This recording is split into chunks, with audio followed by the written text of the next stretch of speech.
আজকে যে রেসিপিটা শেয়ার করব সেটার নাম হলো কারি।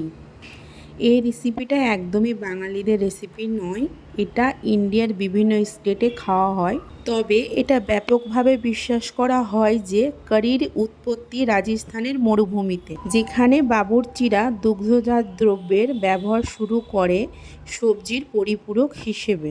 তাছাড়া ইন্ডিয়ার বিভিন্ন স্টেটে যেমন পাঞ্জাবে, দিল্লি, হরিয়ানা, গুজরাটে, মহারাষ্ট্রে এই কারি সাথে চাওয়াল একটা প্রিয় খাবার বিভিন্ন স্টেটের লোকদের। আমরা যখন মহারাষ্ট্র অর্থাৎ মুম্বাইয়ে থাকতাম তখন আমাদের ফ্ল্যাটের অপোজিটে আমার হাজব্যান্ডের কলিগ এবং ওনার ওয়াইফ থাকতেন। আমার হাজব্যান্ডের কলিগের ওয়াইফের কাছ থেকেই কিন্তু আমি এই রেসিপিটা শিখেছি। ওনাদের বাড়ি হরিয়ানায়। আমি মাঝারি সাইজের 1 বাটি ভর্তি বেসন দিয়েছি এবং সেই বাটির 2 বাটি ভর্তি টক দই নিয়েছি মিক্সির বাটির মধ্যে। আর দেব সামান্য হলুদ ও লাল লঙ্কার গুঁড়ো, তারপর আর কিছু দিতে হবে না।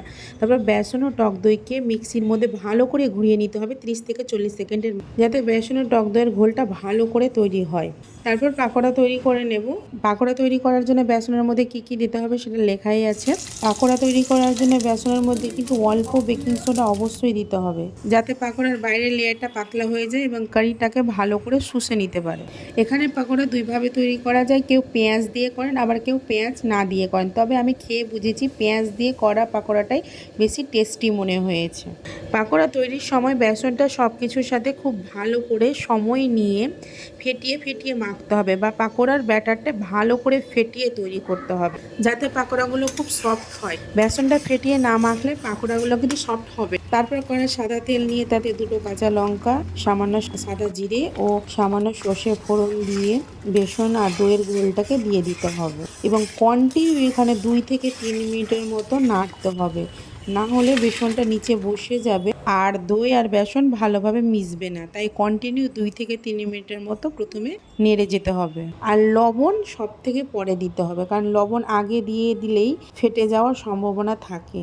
লবণ এখানে আগেই ঢুকে গেলে দই আর বেসনকে ভালোভাবে মিশতে দেবে না, প্রেমের বিচ্ছেদ ঘটাতে পারে। তাই লবণকে পরে ঢোকাতে হবে। দইয়ের সাথে বেসনের মিশতে একটু টাইম লাগে, তাই কন্টিনিউ প্রথমে 2-3 মিনিট হাই ফ্লেমে নেড়ে চেড়ে তারপর ঢাকনাটা দিতে হবে। আর এই ব্যাপারেও ধ্যান রাখতে হবে যে ঢাকনাটা পুরোপুরি ঢাকতে হবে না, একটু খোলা রাখতে হবে, আমি যেমনটা ভিডিওতে দেখিয়েছি। তারপর ঢাকনা দিয়ে সেটা 5 থেকে 6 মিনিটের মতো ফোটাতে হবে।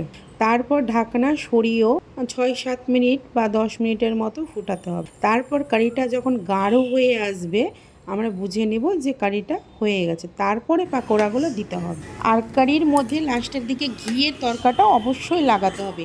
ঘি, শুকনো লঙ্কা, কারি পাতা, লাল লঙ্কার গুঁড়ো, তাতে ফ্লেভারটা খুব ভালো আসে, টেস্টও ভালো হয়।